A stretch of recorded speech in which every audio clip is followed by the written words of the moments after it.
Баршаңызға сәлем.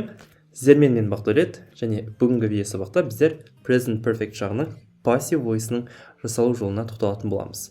Бұл әлбетте алдыңғы сабақтың жалғасы, яғни алдыңғы сабақ дегеніміз осы пассив войсқа байланысты негізгі мағыналы сабақтың қосымша бөліктері. Яғни бұл әрбір етістің шағына жеке-жеке тоқталып өткен болатынмын. Яғни әрбір етістің шағының пассив войстарының жасалу жолы. Ал негізгі пассив войстың мағынасы, пассив войс жасау барысында қандай нәрсеге көңіл бөлуіміз керек, оның барлығы бізде негізгі видео сабақта түсіндірген болатынмын.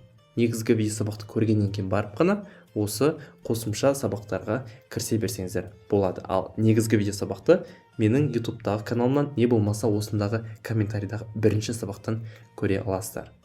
Жақсы, алдымен сабаққа кіріспес бұрын пассив войс, ырықсыз етіс деген не? Тағы бір қайталап өтейін. Ырықсыз етісте іс-әрекет орындалады. Яғни біреуге не болмаса бір нәрсеге не жасалынғандығы жөнінде айту мақсатында біздер пассив войсты қолданамыз. Мысалы, бірінші сөйлемді қарасаңыздар, he has written 3 letters. Бұл бізде пассив емес active voice. Енді осындағы active voice'тағы ең бірінші біздер етістікті тауып көрейікші. He has written 3 letters. Осы сөйлемде етістік қайсы? Дұрыс, has written. Ал енді дәл осы жерде біздер неге назар аударуымыз керек? Етістіктен кейін object. Object бізде 3 letters. Ал іс-әрекетті орындаушы зат есім ол бізде he. He has written 3 letters. Енді осы сөйлемде біздер пассив войсқа айналдыру үшін object не істеуіміз керек? Сөйлемнің басына шығарымыз керек те, экранда мұнда үстінде көрсетілген формула тұр ғой. Have, не болмаса has been.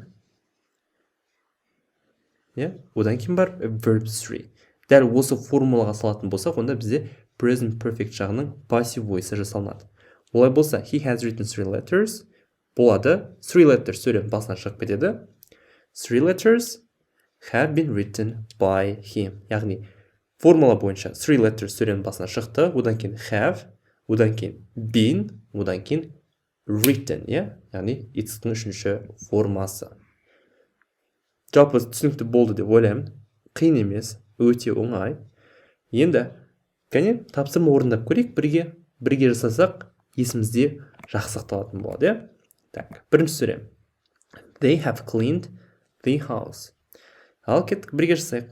Бұл жерде неге назар аударамыз? Іс-әрекет орындаушы зат есім they, етістік have cleaned, толықтауыш, яғни object the house. Сөйлемнің басына the house сөзін шығарамыз да, дәл осы формулаға саламыз. Олай болса the house, одан кейін has been cleaned by them деп қосуымызға болады. Тағы бір тапсырма орындап көрейік. Бұл жолы біздер формуласы жасап көрейік. Ал кеттік. Someone has stolen his car. Видеоны паузаға қойыңыз да, өзін жасап көріңіз. Ал олай болса біздер кәне жасайық бірге. Іс-әрекет орындаушы есім someone, етістік has stolen, object his car. His car деген сөйлемнің басына шығарамыз. Олай болса бізде болады his car, одан кейін формула бойынша has, одан кейін been, одан кейін бар stolen. Бұл керек, verb 3 has been stolen by someone. Болды, өте қарапайым. Present perfect жағының passive voice'ын жасалу жолы дәл осылай.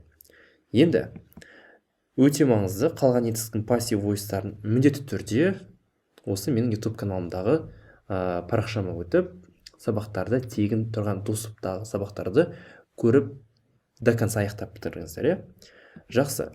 Енді бүгінгі сабақта үйренген білімді қолданысқа енгізу, яғни insights into action. Экрандағы тапсырмаларды бірге орындап, комментарийға тапсырманың жауабын жазып қалдырыңыздар. Яғни бізде қандай тапсырмалар?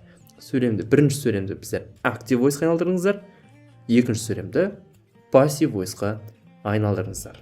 Ал сіздердің тапсырмаларыңызды мен міндетті түрде комментарийдан көріп, лайк басатын боламын. Дұрыс болса, дұрыс емес болса да лайк басып, астына шамалы түзетулер керек болса, түзетіп көмектесіп жіберетін боламын. Жақсы, сіздерден әрекет күтемін. Олай болса, келесі пассив войсқа арналған менің сабағымда көріскенше сау болыңыздар.